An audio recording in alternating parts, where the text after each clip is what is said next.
We just went through the 3 phases of the game: posture, approach, and finish. It's all great, but the kids have to be able to functionally perform. So the first thing we're going to focus on right here is our posture. So we're going to take our young athlete here. We're going to do a banded torso hold. Set your feet in. Band's going to be around your neck.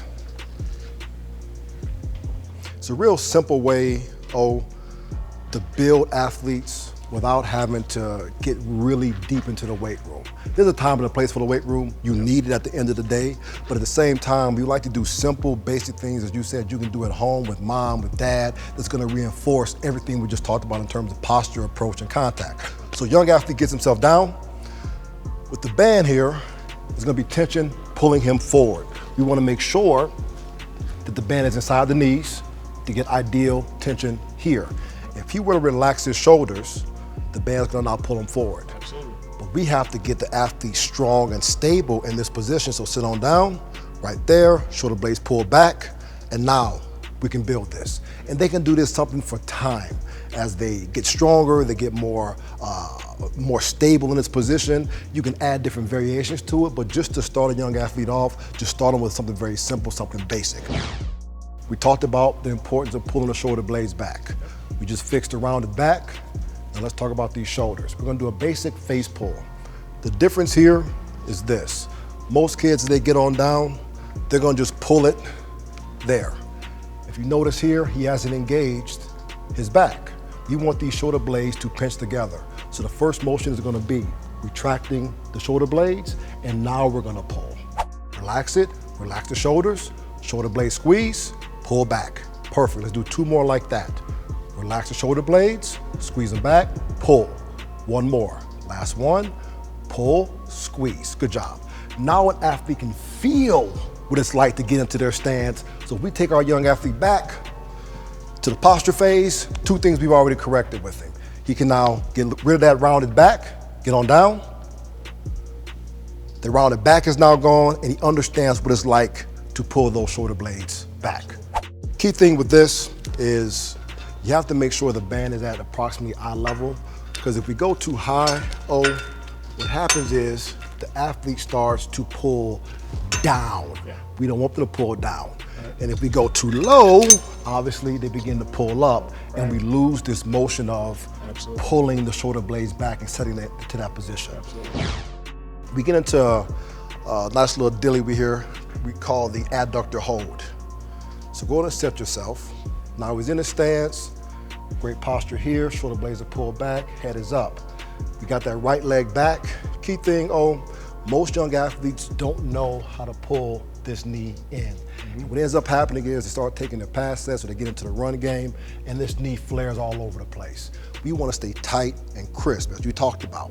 So we get him down, and now we just sit him into this position, and we just get a nice little tug. And so now he understands what it feels like to stay engaged in this area. What are your thoughts on this so far? I like it so far. I think what it works also is those small muscles in the leg, those stabilizers that help stabilize those muscles, and then it'll stabilize that leg when he's pushing off of it and when he's making his movements. Now let's talk about approach. The thing with approach is it's about angles, it's about movement. Most young athletes, just because of the environment that they're in, sitting, head down, hunched over, they get really tight in the hips. And you talked about it, stand square. We got to open these hips up. Absolutely. And the best way to open hips up, in my opinion, lunges. So we're going to do the 8-angle lunge. And why is it 8 angles? There's 8 angles to offensive line play. So we're going to go on down to the first angle. Good. Here we go. Boom, boom. Now we're going to work a 45 here. And the key thing here, is go back to that first 45 for me. You don't want the athlete to lose the squareness of the hips. Right. Go back to your left, here we go. Good. Now we're gonna go lateral. Same thing here, good job. Great thing I like about this is it's not a perfect game, right? Right. So we have to be able to move in different angles at all times. You never know what a defensive lineman may give us. Correct. Opening up, doing different things, being on one foot, being off balance a little bit. So I think this is a great exercise for just opening the hips up. So now we're speaking to that. we're gonna go right into the banded med ball toe. So we're still in this approach phase. We haven't made contact with the opponent. You already talked about this. Oh, set your hands. You want nice torque in the elbows. Yep. The reason we like to use a round ball is it gives you a better surface to lock it in. Yep. And now, all I'm gonna do, take a half a step back, set yourself into a nice run block position, elbows nice and tight, and I'm gonna just apply some resistance. It's gonna take about 2-3 good steps on you. Good, walk it on back slow, walk it back slow. Good, we keep tension the entire time. Here we go, one more time, on you. Good. Then we can take it a little bit more advanced, like that. Now face me. All I'm gonna do here is press into you. Relax your elbows a little bit. If I press into you, you're gonna lose it. We already talked about that. Yep. Lock the elbows in, good torque position, and lean into me, press into me, press into me. Here we go, start driving just a little bit. Nice job, good. It's a good way to build that lower body. It's also a great way to keep reinforcing these principles that we talked about. Yep. Thoughts? Well, I love each one of the drills. For the simple fact, you can do all these drills, work the muscles of an offensive lineman, the muscles that we use quite a bit, and without the contact. Yes, yes. That's the key. And you don't have to put 315 pounds on his back. He can still get that workload based on some bands and a ball, resistance ball. We've used 2 bands or 3 bands in med ball. You can pick this up at any sporting goods store. Absolutely. It's great to have access to a luxurious weight room, but for those that do not, and even those younger athletes, you may not want to start them off that early in a weight room, but you have to start building posture and capacity at an early age. I'm a big believer in the front squat. As a father, I didn't start my boys squatting with the bar on the back until about high school, only because I don't want that spine to get compressed. Right. And then also, with the front squat, it allows you to build posture that we talk about as an athlete. Because if the bar's in the front or the load is in the front and you start to sink down and you get sloppy, you're gonna dump the bar. Absolutely. So let's make a quick visual of what it looks like commonly when kids do it the wrong way.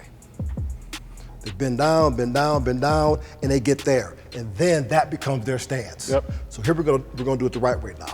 We're gonna sink on down, stay nice and tight, beautiful posture here, squeeze on up. Let's do 2 more like that.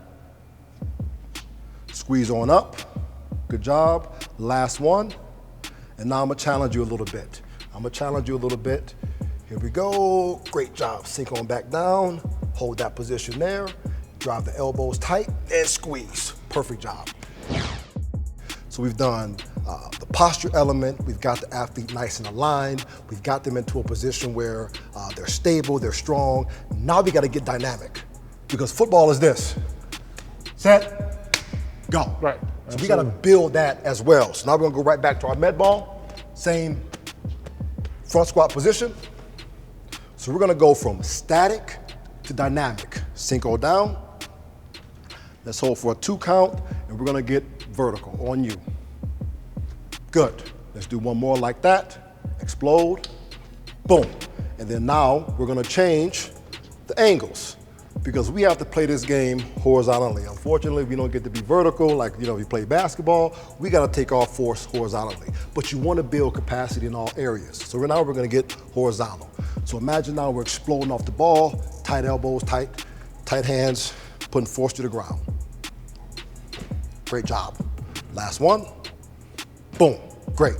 So this is now simulating what it's like on contact. Yep, absolutely. We've now created an environment where the athlete says, this is the intent in which I have to play with in terms of what's happening with the feet and the hips. Yeah, some people may look at the vertical, but it all works together with offensive linemen, because it's still that explosion. Correct. When you're making contact and you're working those muscles, those hips, those legs, that's gonna create more power as you make contact with the defender. This is the one that we all hate, the push-up. So get on down, man. Get on down. And this push-up is gonna be a little unique because it's gonna play off of that shoulder torque. So instead of just having the thumbs in, go ahead and set yourself into a proper push-up position. Typically what happens, obviously, young athletes start to sag at the hips. Yep. We don't want that. We gotta keep that core nice and tight. But let's just start with something very basic. Most athletes have a hard time holding just this position, so we're gonna put the knees on the ground. Make it nice and simple for now. We're gonna let the hips fall forward a little bit. We're gonna take the hands forward a little bit more. Nice, stable, strong position. But what's gonna be unique to us is this. We're gonna now allow the thumbs to rotate away, so now the shoulders screw in. Yep. So now we're gonna go 5 seconds to the ground and then squeeze back up. Here we go. Squeeze, squeeze, squeeze, squeeze, drive up. Good. Here we go, 5, 4. Oh, that's too fast. Come on. Here we go, 5, 4, 3, 2, squeeze. Good. One more, 5, 4, 3, 2, squeeze. Good. And the reason we focus on that eccentric component, meaning the lowering aspect of it, is this.